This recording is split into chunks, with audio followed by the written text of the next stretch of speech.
Bien, je vais donc terminer cette journée en déportant le regard vers des périodes beaucoup plus récentes pour illustrer vraiment à grands traits, puisque l'époque est longue et le matériau serait surabondant, la diversité des écritures au sein de l'alphabet latin, cet alphabet qui nous paraît tellement unique, uniforme et transparent, tellement nous sommes habitués à le voir, mais qui en réalité, au cours de son histoire et même au sein de chaque période, pendant la plus grande partie de son existence, a manifesté une très forte tendance à la diversité morphologique et fonctionnelle. Les études paléographiques se sont surtout concentrées sur la diversité des écritures pendant l'Antiquité et le Haut Moyen-Âge. Donc, tout cela, je le laisse de côté, puisque je considère que c'est ce qui est le plus connu, au moins dans la littérature générale sur le sujet. Ce qu'on constate... Tiens, qu'est-ce qu'il y a là ? Il y a des choses bizarres qui s'affichent au milieu, c'est pas grave.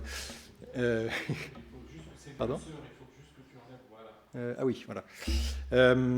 Donc, simplement, ici, vous avez un tableau très général de l'évolution de l'écriture latine, en gros, depuis ses origines étrusques, tout en haut à droite, jusqu'au XIXe siècle en bas. Vous voyez, je n'entre pas dans les détails, une très grande diversité pendant, en particulier, le haut Moyen-Âge, ici, dans toute la période qui succède à la fin de l'Antiquité. Ensuite, un resserrement, un carrefour, ici, à partir de l'époque de Charlemagne, en gros, où la diversité des écritures se réduit à l'unité dans une grande partie de l'Europe, essentiellement à ce qui constitue politiquement l'Empire carolingien, la réduction à une écriture homogène qu'on appelle la minuscule caroline, et à partir de là, une nouvelle diversification qui se manifeste dans les siècles suivants. Donc, entre le 9e et le 11e siècle, en gros, nous avons cette unification sur la base de la minuscule caroline, dont on a vu les avatars britanniques, dans les îles britanniques à l'instant. Et à partir du 12e et 13e siècle, donc, nous avons à nouveau un foisonnement croissant, une diversité des écritures qui est en particulier une diversité fonctionnelle qui se manifeste de pair avec le développement d'une multiplication des usages de l'écrit et de ses fonctions plus diverses dans un contexte qui est celui de la naissance des universités, de la formation d'appareils administratifs, le développement du commerce, donc tout domaine qui donne naissance ou donne forme à des écritures de plus en plus variées, allant, et c'est un des axes selon lesquels on peut lire ce tableau, de niveau extrêmement formel. C'est ce que vous avez ici à droite avec les écritures qui sont propres aux inscriptions solennelles. Autre niveau, des niveaux de formalité élevés utilisés dans l'écriture livresque, c'est ce que vous avez au centre du tableau, et puis des niveaux plus informels. C'est tout le domaine qu'on appelle, d'un terme problématique, celui des écritures documentaires ou cursives, donc disons des écritures plus informelles, pour faire vite, qui occupent la partie gauche du tableau. Donc toute cette diversification, vous voyez, se manifeste au milieu du tableau, à partir des 12e et 13e siècles. Donc c'est une époque de très grande diversité des écritures, particulièrement le XIIIe siècle, mais en même temps avec des similitudes à très large échelle. On peut trouver à la même date une même écriture, ou des écritures très semblables utilisées à Paris ou en Hongrie, sans qu'on ait encore trouvé des explications très convaincantes à ces phénomènes. Est-ce que la circulation des scribes, la circulation des modèles, quelle est la part de l'imitation, de l'apprentissage, toutes les questions dont on a déjà parlé aujourd'hui se posent d'une manière aiguë pour cette période-là. Mais c'est une période donc, que je laisse de côté pour me concentrer sur celle qui va suivre à partir d'environ l'an 1300, quand on voit se former dans la chancellerie de France une écriture documentaire d'un type nouveau. Là non plus, je n'entre pas dans les détails, mais elle se manifeste, cette nouveauté se manifeste aussi bien au niveau morphologique qu'au niveau décoratif et technique. Les éléments de style dont parlait Peter à l'instant sont très importants. Il y a une simplification de tout ce qui formait l'ornementation des écritures solennelles des chancelleries auparavant. Et donc la formation d'un nouveau type d'écriture très homogène qui va, d'un point de vue fonctionnel, servir à peu près à tous les usages documentaires, donc disparition de cette très grande diversité qu'on avait au XIIIe siècle, au profit d'une écriture homogène dont la diversité se limitera à une élaboration, enfin une exécution plus ou moins soignée, selon qu'on a affaire à des documents plus ou moins importants et plus ou moins solennels.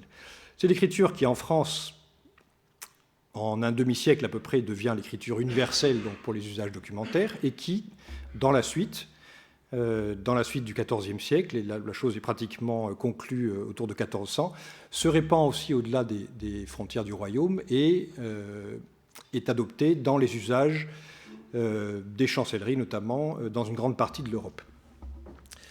Et c'est sur la base donc, de cette écriture relativement homogène autour de 1400 qu'on va voir se développer une nouvelle diversité de formes. Alors ces développements, qui sont donc essentiellement accélérés à partir du XVe siècle, relèvent de phénomènes divers dans un contexte qu'il faut retracer, ce contexte de la fin du Moyen-Âge qui est marqué entre autres par le développement accéléré de ce qu'on peut appeler, pour faire vite, les États-nations, et également l'émergence décisive des langues vernaculaires dans leur forme écrite, définissant ainsi des aires culturelles, disons, dans des limites qui, pour certaines d'entre elles au moins, répondent à des limites qui sont aussi étatiques ou, disons, nationales. Et en même temps, une multiplication encore plus marquée des écritures pratiques de toutes sortes, et en particulier de l'écriture pratiquée par des non-professionnels, avec le développement d'écriture éventuellement d'un niveau plus élémentaire dans l'enseignement. Et tout cela donc contribue à faire que la belle unité de ces écritures souvent très disciplinées du XIVe siècle tente à voler en éclats.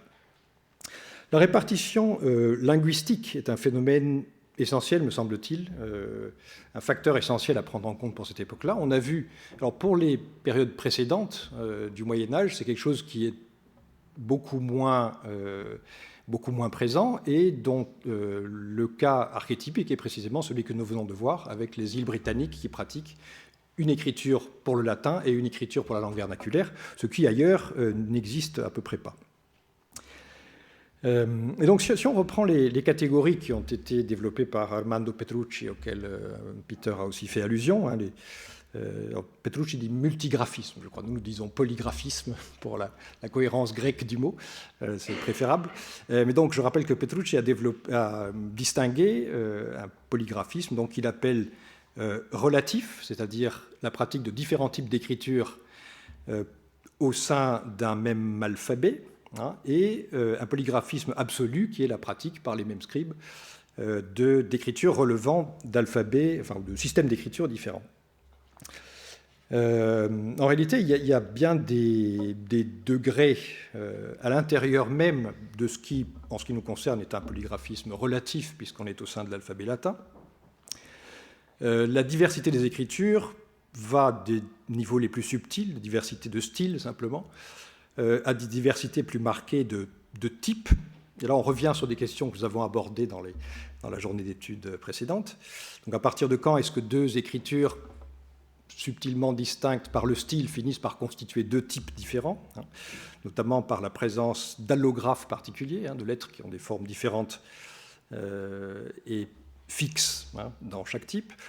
Et au-delà, on va à des différences plus fortes, et c'est ce qu'on va observer à partir de la fin du Moyen-Âge, avec des écritures qui tendent à former des sortes de vases clos, qui, si on parlait en termes linguistiques, disons, ne consisteraient plus des dialectes, mais véritablement des langues séparées, par la disparition de toute possibilité d'intercompréhension. C'est-à-dire que, je vous en montrerai quelques exemples, les écritures les plus informelles développées par les professionnels de l'écriture entre le XVe et le XVIe siècle sont d'une diversité telle qu'un Espagnol n'arrivera plus à lire une écriture allemande et un Allemand n'arrivera plus à lire une écriture française, indépendamment même de la maîtrise de la langue. Une considération, un facteur essentiel à prendre en compte est certainement celui des échelles de circulation. Là, on peut commencer par distinguer essentiellement le domaine des livres et celui des documents.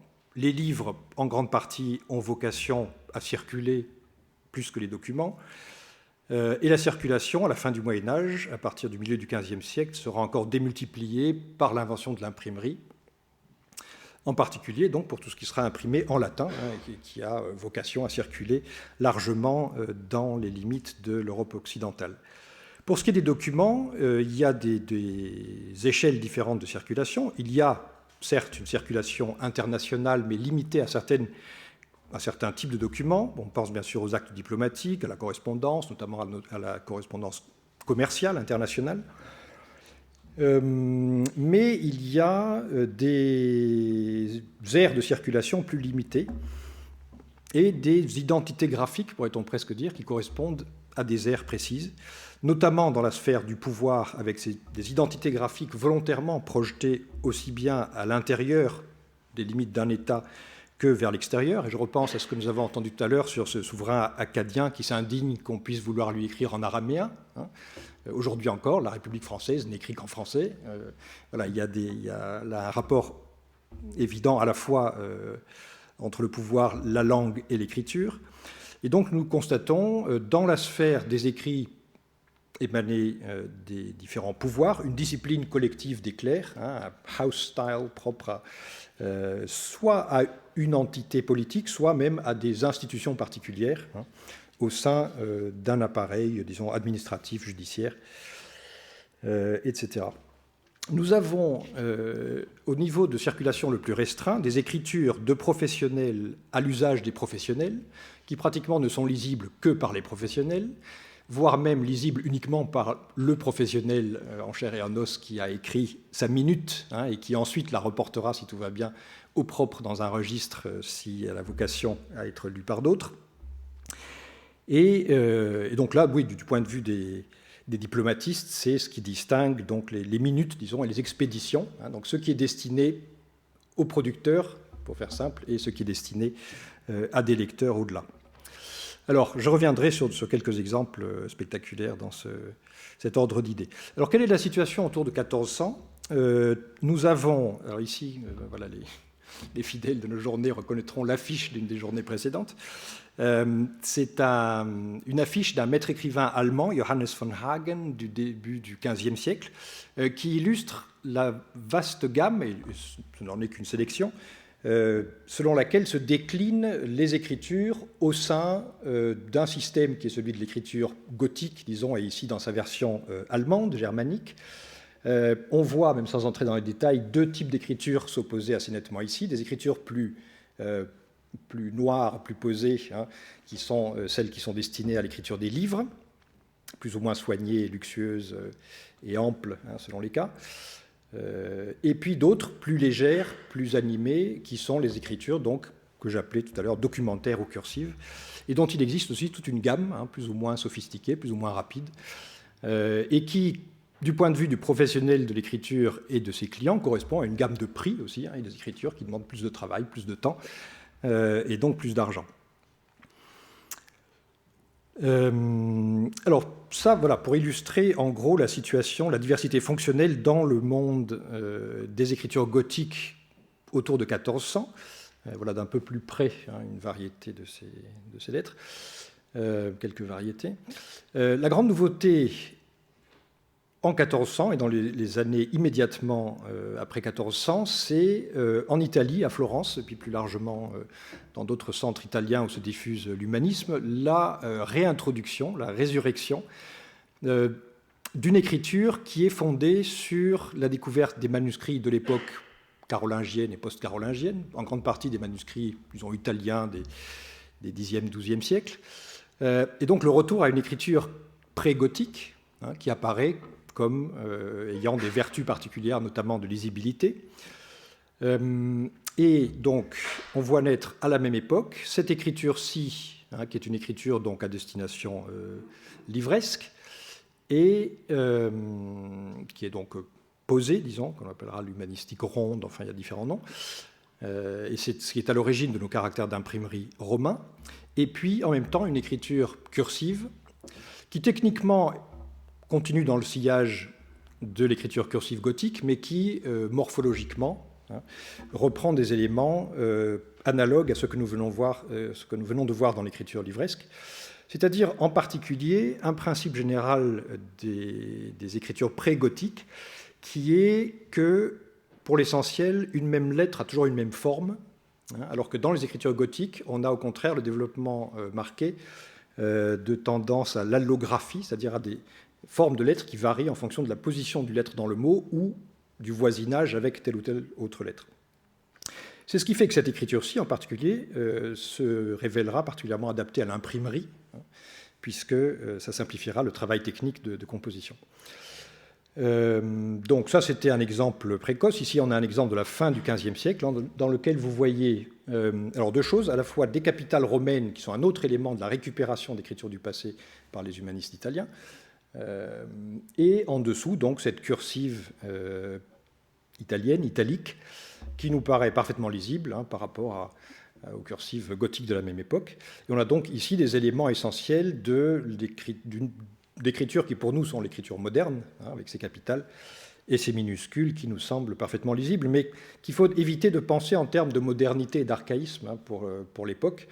Il y a d'autres clés de classement dont on parlera, et qui sont en particulier plutôt la facilité et la difficulté d'écriture, qui permettra de distinguer des écritures destinées aux professionnels et des écritures destinées à un usage plus large.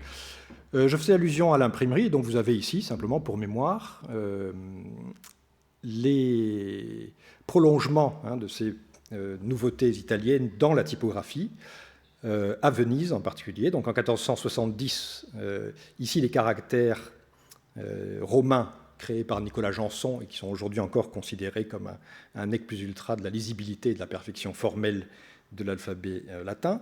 Et la cursive italique donne naissance à ce que nous appelons les caractères italiques, chez Hald, donc au tournant des XVe et XVIe siècles. Alors, ce détour par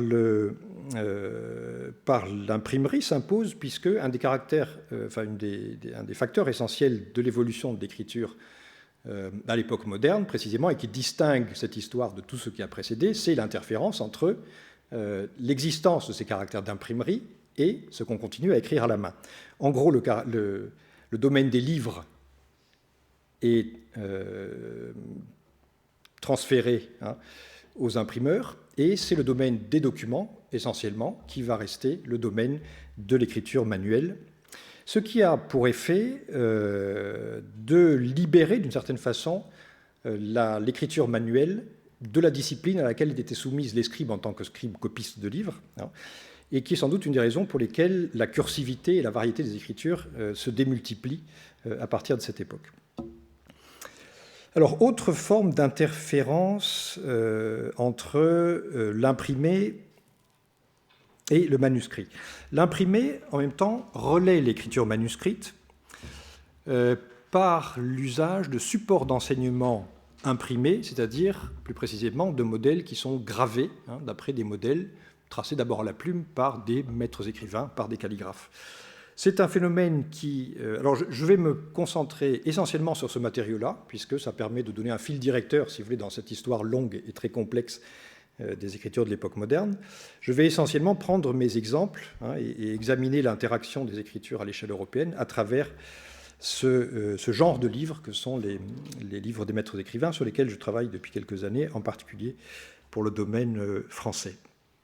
Donc, c'est un nouveau genre éditorial qui apparaît autour de 1520, à la fois en Italie et en Allemagne, et qui pose d'emblée des questions intéressantes, sur lesquelles on peut faire des observations intéressantes du point de vue des degrés d'ouverture variables dans chaque milieu aux écritures de milieux différents. Il faut prendre ces livres à la fois, me semble-t-il, parfois comme réceptacles de modèles exogènes. Il y a des auteurs qui montrent un intérêt pour les écritures étrangères, disons, mais aussi comme vecteurs, dans la mesure où ces livres eux-mêmes circulent. Et en particulier, les livres gravés produits en Italie circulent dans toute l'Europe et contribuent à diffuser les nouvelles cursives à l'italienne et à en faire une lingua franca graphique des lettrés d'Europe. Donc ici, tout début des années 1520, ce livre de Ludovico Vicentino, Ludovico Arrighi, qui donne un modèle d'écriture qui est celui qu'on appellera de la cursive italique, qui va se répandre très largement en Europe.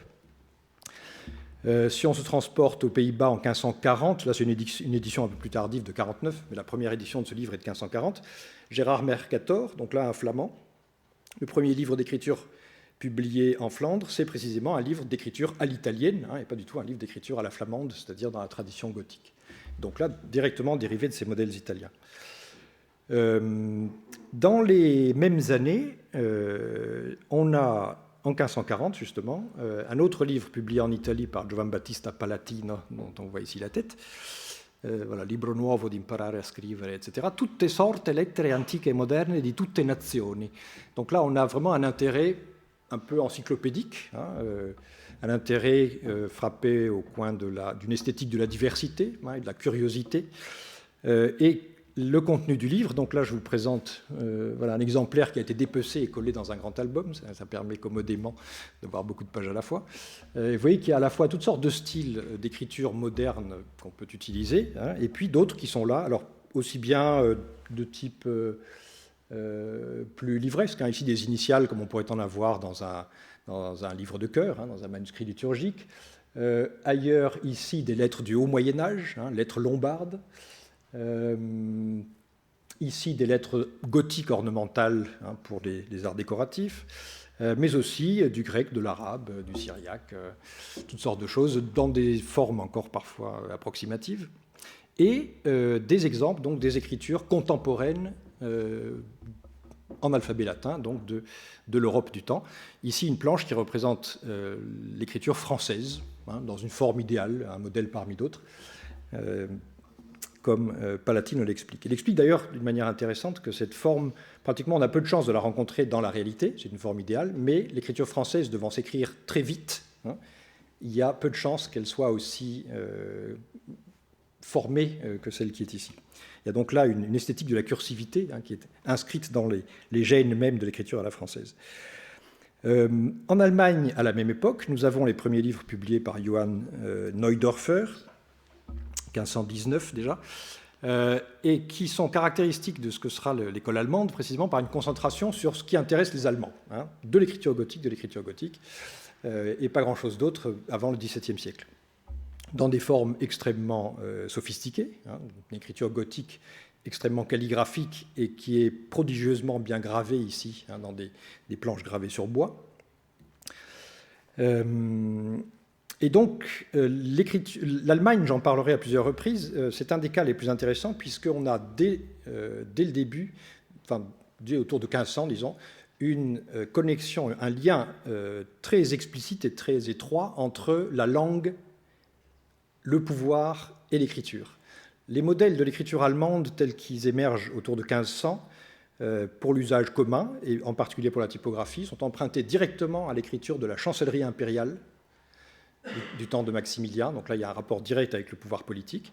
Et ce qui est très frappant en Allemagne, c'est que le gothique sera utilisé pour tout ce qui est allemand, mais dans un même texte, si vous avez des mots qui sont latins ou d'origine latine, d'une langue romane quelle qu'elle soit, ils seront écrits en caractère italique. Et donc là, on a une distinction qui apparaît par exemple dans ce manuscrit du XVIe siècle. Donc vous voyez un manuscrit en gothique très cursive, où ressortent en italique les mots Advocaten, Doctor, Advocaten, Jurament, etc. Donc des mots passés en allemand, mais d'origine romane, et qui de ce fait sont traités graphiquement d'une manière particulière. Et ça, c'est le cas jusqu'au XXe siècle. C'est une règle qui a été appliquée, y compris... Alors, ici, c'est un cas où le mot entier est en caractère italique. Plus tard, on trouvera des mots dont le radical roman ou latin est en caractère italique, et la terminaison germanique, orientieren par exemple, ou ici advocaten, le en final serait en gothique. Voilà, avec des distinctions à l'intérieur même du mot. Et donc toute l'histoire d'une grande partie des écritures de l'époque moderne consiste dans les modalités de coexistence entre les écritures d'origine italienne et les écritures d'origine gothique nationale, particulièrement en France et en Angleterre, où on a à la fois deux filons parallèles et des interférences fréquentes entre l'un et l'autre. Dans d'autres pays, en Espagne, on passe à un modèle beaucoup plus italien, avec des particularités espagnoles, mais essentiellement c'est très italianisé. Et l'Allemagne présente le contre-exemple donc d'un pays qui reste attaché à sa tradition gothique jusqu'en 1941, quand l'écriture gothique sera abolie. Alors, un des effets de ces interférences constantes, c'est de démultiplier encore les formes possibles de l'écriture latine. Et voici un exemple donc, tiré d'un maître écrivain anglais, John Smith, je ne sais pas si c'est un de mes ancêtres, il y a un peu de chance, de 1683, où vous voyez des formes qui sont à la fois des formes gothiques, des formes italiennes et des formes qui sont toutes sortes d'hybridations entre les deux, avec des distinctions, là aussi il faudrait 2 heures pour entrer dans le détail, des distinctions qui sont morphologiques, avec des formes de lettres différentes, des ductus différents, des façons complètement différentes de former telle et telle lettre, mais aussi des éléments de style et de technique typiques de la tradition gothique ou d'éléments plus italiens.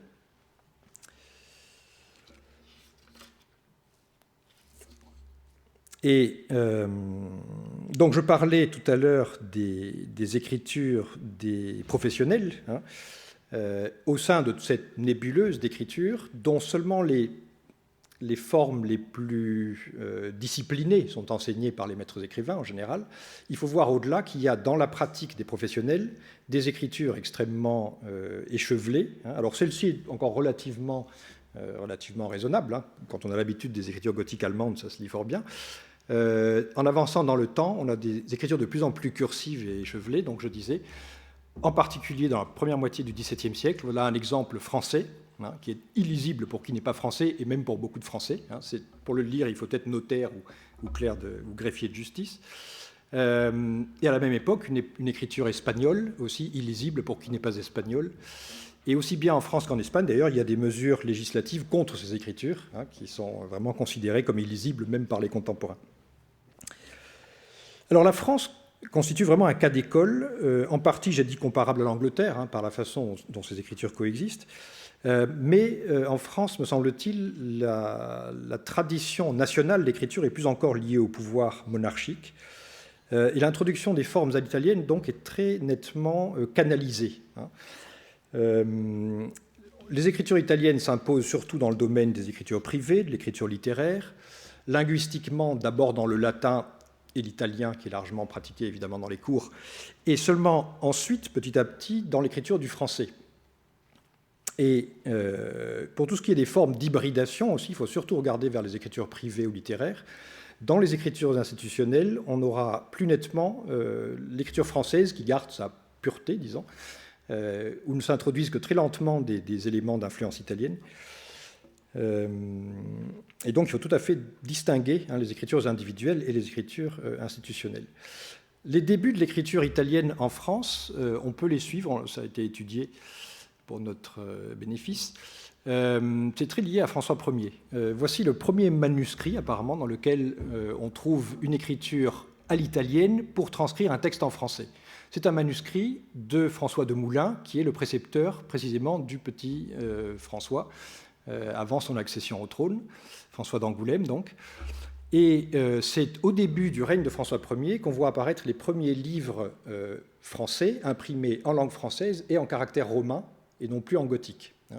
Et c'est certainement lié au fait que dans les mêmes années, François Ier est candidat à la couronne impériale et qu'il présente donc là, je parlais en termes d'identité graphique, une sorte de version latine de l'Empire face à l'Empire romain germanique, incarné dans les caractères de la chancellerie de Maximilien. Et du point de vue technique, dans l'imprimerie, c'est tout à fait intéressant à observer. On voit très bien comment la transition provoque quelques chaos. Là, on n'est pas dans les toutes premières années, on est déjà en 1537, alors que les premières impressions sont d'avant 1520. Mais vous voyez qu'ici, on a encore un problème technique. On a un livre imprimé en français en caractère romain, où vous voyez que le problème, c'est que dans la casse des imprimeurs qui ont des caractères romains pour imprimer du latin, ce qui manque, c'est des Z. Il y a extrêmement peu de Z. Dès qu'on imprime du français, on tombe en panne sèche de Z. Voilà. Avant qu'on adapte la casse. Et donc, résultat, vous avez des livres comme ça imprimés en caractère romain dont les Z sont gothiques. On les a pris dans la casse d'à côté, puisqu'on n'avait pas le matériel nécessaire. Et donc, là-dessus, j'en viens précisément à la naissance en France des livres d'écriture dont j'ai parlé. ces livres de modèles gravés, avec les tout premiers maîtres français qui en publient bien plus tard qu'en Italie et qu'en Allemagne, puisqu'il faut attendre le début des années 1560. Il y a un maître qui s'appelle Pierre Hamon, qui a une biographie courte et passionnante dont je pourrais vous entretenir, mais enfin, il a fini sur le bûcher apparemment au pendu, pour avoir trop bien imité la signature du roi, semble-t-il. Ces premiers livres, donc, présentent d'emblée une structure qui va être celle des livres d'écriture français pendant 2 siècles, qui est une section d'écriture à la française, une section d'écriture à l'italienne. Donc les deux vraiment bien distincts.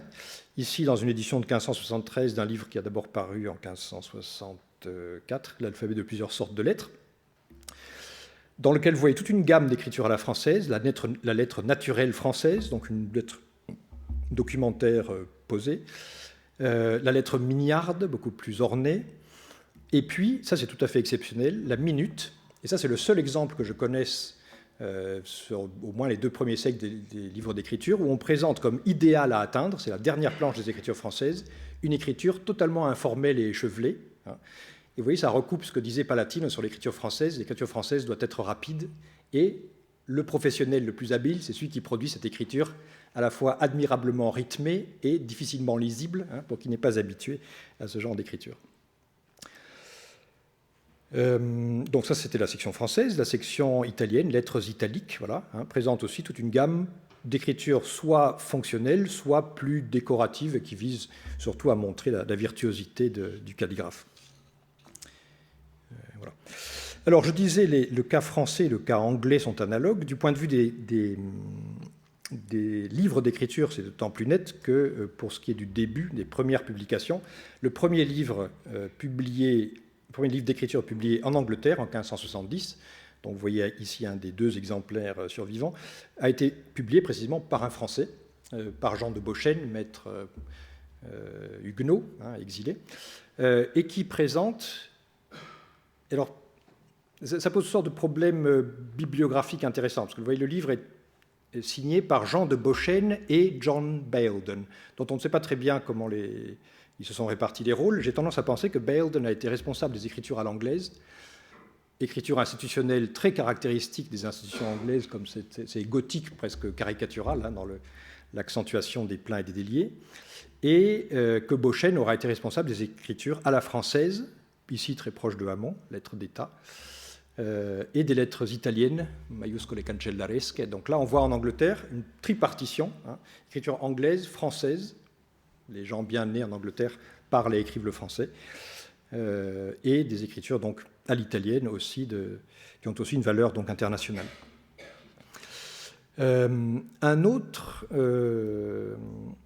Oui, alors autour de 1600, par rapport à toute la diversité des écritures qu'on constate au XVIe siècle, qui est liée à une surenchère de virtuosité entre les maîtres aussi, on constate autour de 1600 un resserrement, une discipline plus marquée, qui réduit les types, pour ce qui est des écritures françaises, à 2 formes essentiellement.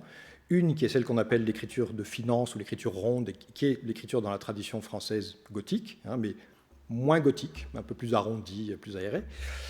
Et puis l'écriture italienne, cette nouvelle version de l'écriture italienne empruntée aux maîtres les plus récents de l'art d'écrire en Italie, avec ces petites gouttes d'encre caractéristiques de l'esthétique de l'écriture de la fin du XVIe siècle. Voilà, d'un peu plus près.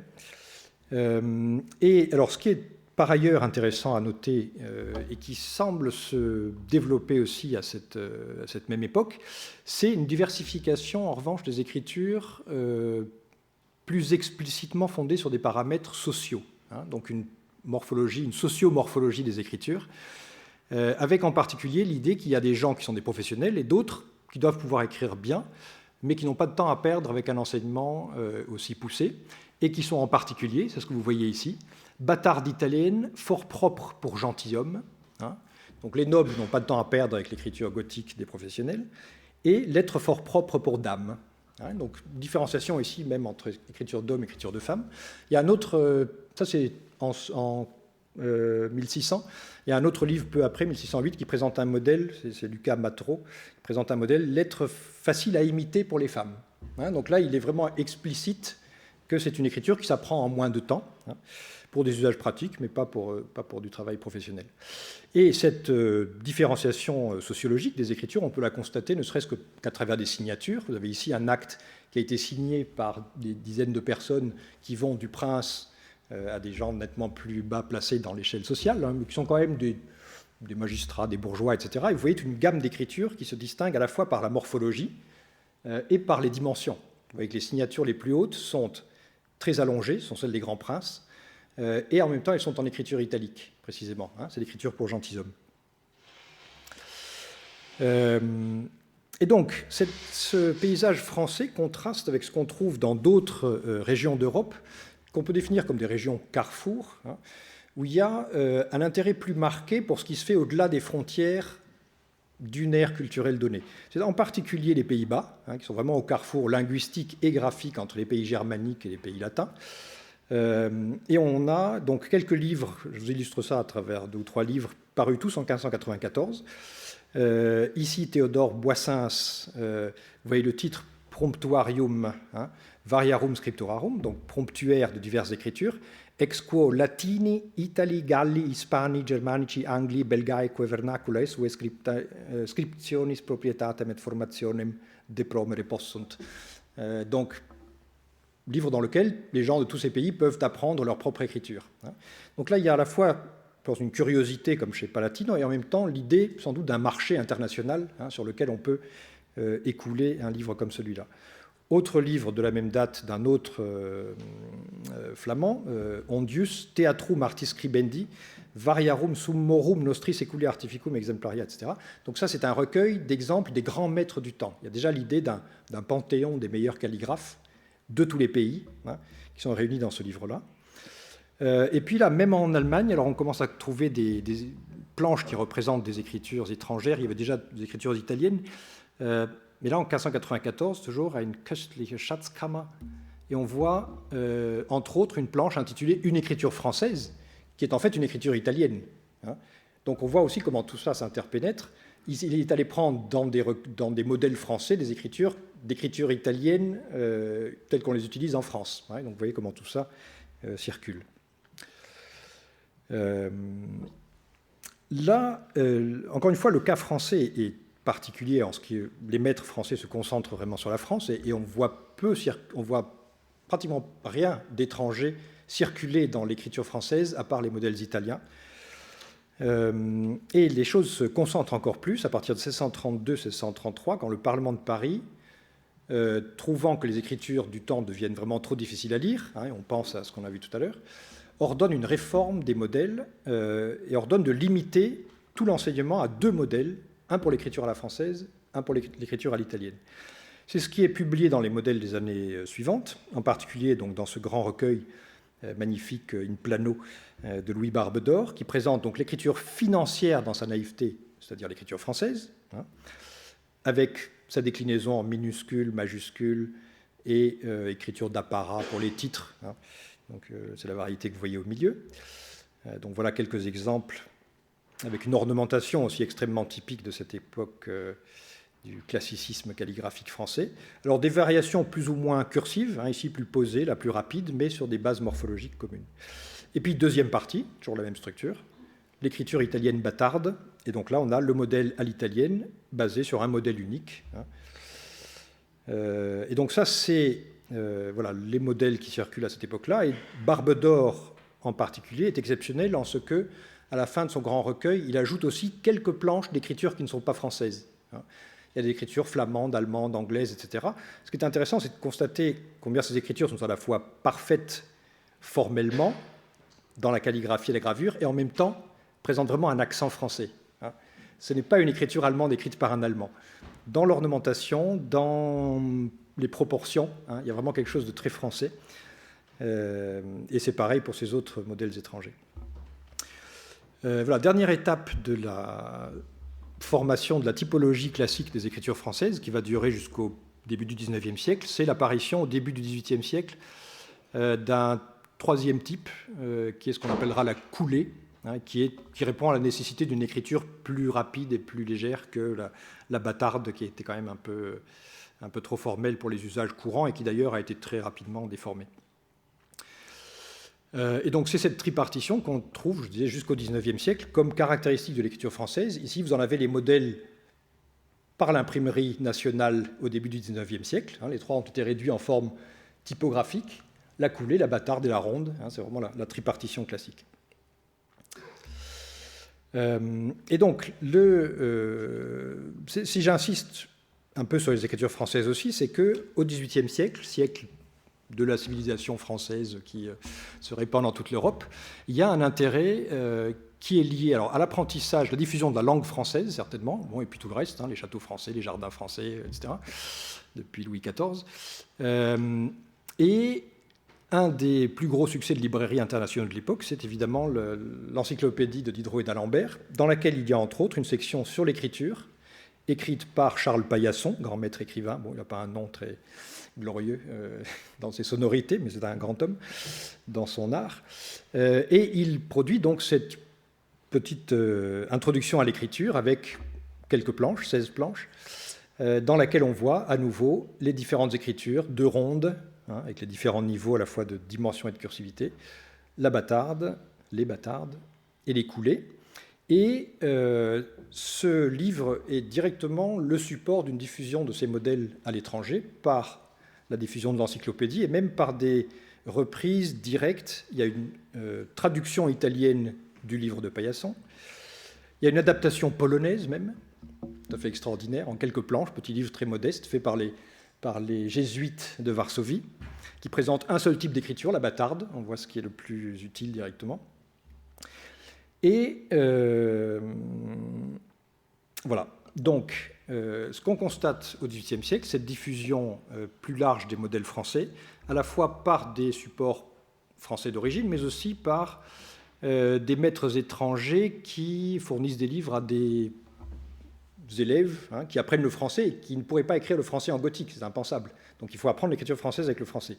Les livres allemands en particulier, il y en a un certain nombre sur l'écriture française qui présentent vraiment un accent allemand très marqué dans le décor et dans les formes.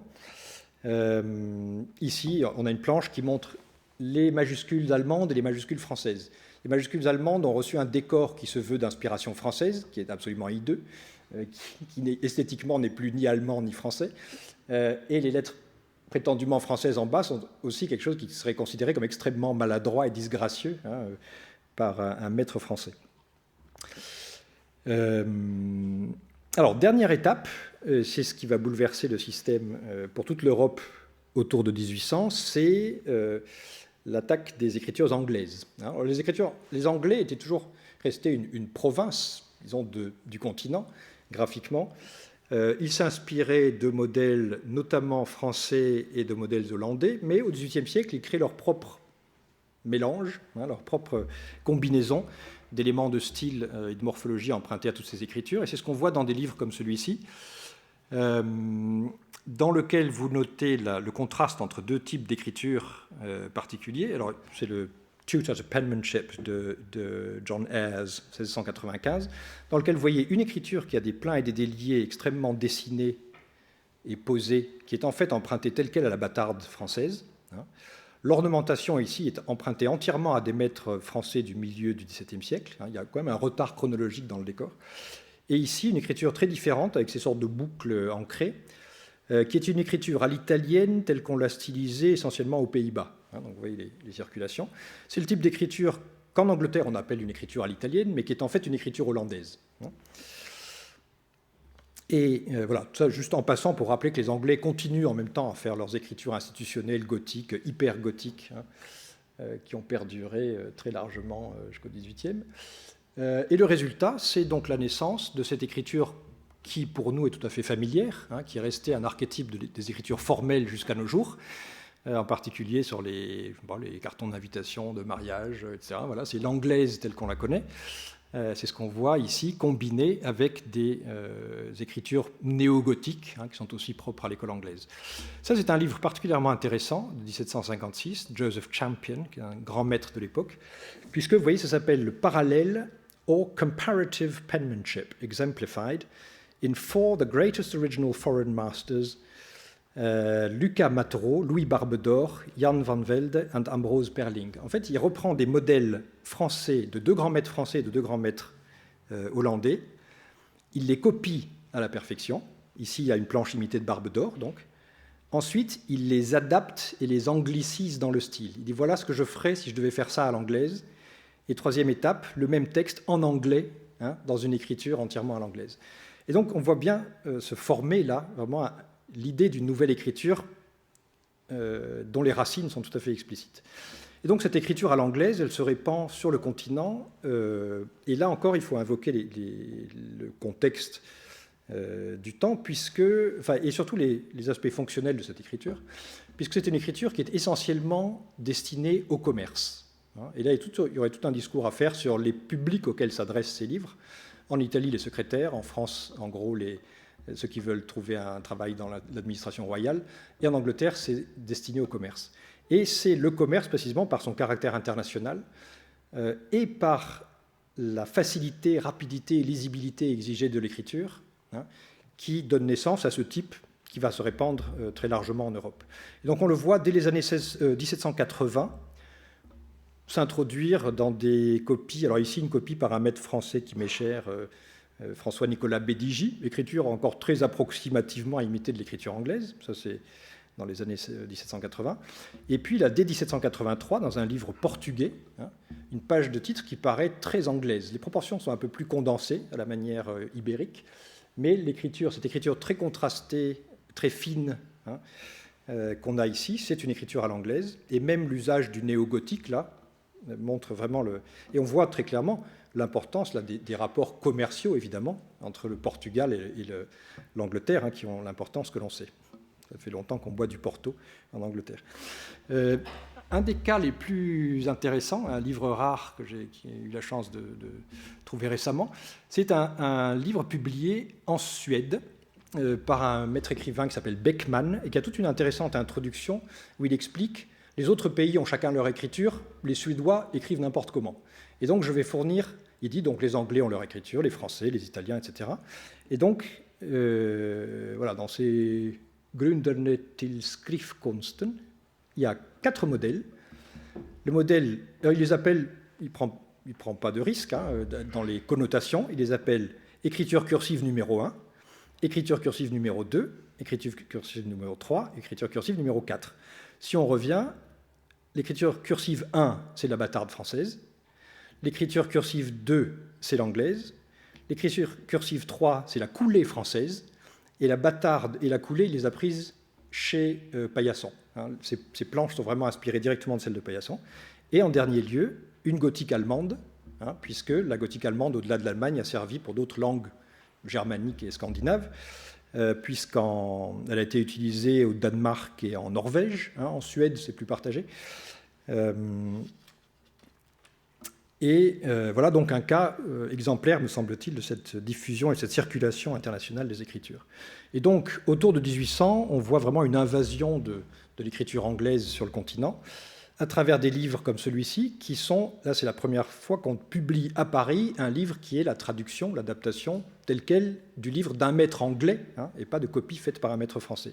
Donc ce Whitcroft, qui a eu un grand succès, donc là 1812, et puis les maîtres français s'y mettent en même temps, vous voyez, écriture anglaise démontrée par principe, 1813. Au-delà, ce qu'on constate plus ou moins, c'est une sorte de dissociation finalement entre les langues et les écritures, avec l'anglaise qui devient, je disais, la lingua franca graphique de l'ensemble de l'Europe, avec des particularités comme en Italie, en particulier au Piémont, hein, qui a toujours été une région très française de l'Italie.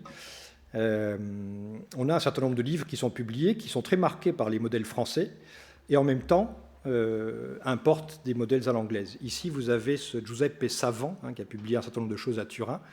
Modelli per imparare la bella scrittura, c'est de la bâtarde. C'est quelque chose d'hybride entre la bâtarde française et l'anglaise. Vous voyez le P ouvert, hein, c'est vraiment le P de l'anglaise que nous avons tous appris à l'école primaire. Donc là, c'est essentiellement de l'anglaise, mais avec de la ronde française en dessous, etc. En Italie, évidemment, il y a tout l'impact aussi de la conquête napoléonienne, hein, qui a imposé dans l'administration italienne des modèles à la française. Et finalement, ce qui est frappant, c'est de voir comment à travers toute cette variété d'écritures, y compris les écritures bâtardes, coulées, etc., c'est d'un point de vue stylistique et technique, hein, l'anglaise qui imprime sa marque de plus en plus partout. Ici, vous avez un livre allemand qui présente des modèles à la française, dont la ronde, vous voyez, est allégée et marquée par des pleins et des déliés qui sont produits par des effets de pression sur une plume pointue, qui en fait techniquement répondent au mode de l'anglaise. Hein. C'est morphologiquement de la bâtarde, de la ronde française, mais techniquement, c'est déjà largement de l'anglaise. Et en dernier lieu, donc, ah oui, simplement un mot sur cet auteur Heinrichs.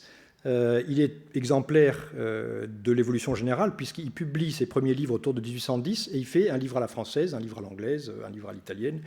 Et à mesure qu'il avance dans sa carrière, jusque vers 1850, il fait de plus en plus l'écriture allemande, l'écriture anglaise, l'écriture allemande, l'écriture anglaise. Donc on voit comment c'est vraiment l'anglaise qui l'emporte là aussi. Et donc on a la formation, si vous voulez, d'une Europe progressivement bipartite, où il y a l'anglaise et puis les écritures gothiques, essentiellement germaniques. Et cela donc jusqu'au XXe siècle, puisque le Danemark n'a abandonné l'écriture gothique qu'en 1875, et l'Allemagne, comme je disais, en 1941. On associe souvent la gothique et le nazisme, on oublie que ce sont les nazis qui ont aboli la gothique, au terme d'un débat qui avait duré un demi-siècle. Et donc aujourd'hui, il reste des traces, malgré tout très ténues, de nos diversités historiques, même au terme de cette unification. Si on regarde les deux modèles qui ont été diffusés par le ministère de l'Éducation nationale depuis 5 ans, là, qui s'appellent, alors c'est comme les cursives 1, 2, 3, 4 de Beckmann, là c'est le modèle A, le modèle B, hein, on ne met pas de nom. Et en réalité, si on regarde la structure de ces lettres, en particulier un certain nombre de lettres distinctives, ce qu'on a ici, c'est une version extrêmement simplifiée de l'anglaise, hein, avec ses boucles, avec les formes caractéristiques notamment du F et du R, hein, qui nous rappellent aussi nos souvenirs scolaires. Et puis le deuxième type B, qu'est-ce que c'est? C'est de la cursive italique du XVIe siècle, hein, avec la forme caractéristique de son F, le G ouvert, le R droit, etc. Et donc voilà, ce qui est très curieux, c'est qu'on n'arrive pas à réinventer autre chose aujourd'hui, hein, qu'on continue à repuiser dans ce passé historique, en l'adaptant tant bien que mal aux conditions techniques d'aujourd'hui précisément. Là, on n'a plus de plein et de déliés. Hein. Mais voilà, donc c'est le terme de cette histoire dont on espère qu'elle ne soit pas tout à fait terminée, mais voilà d'où viennent en quelques mots nos écritures scolaires, hein, nos modèles actuels. Merci.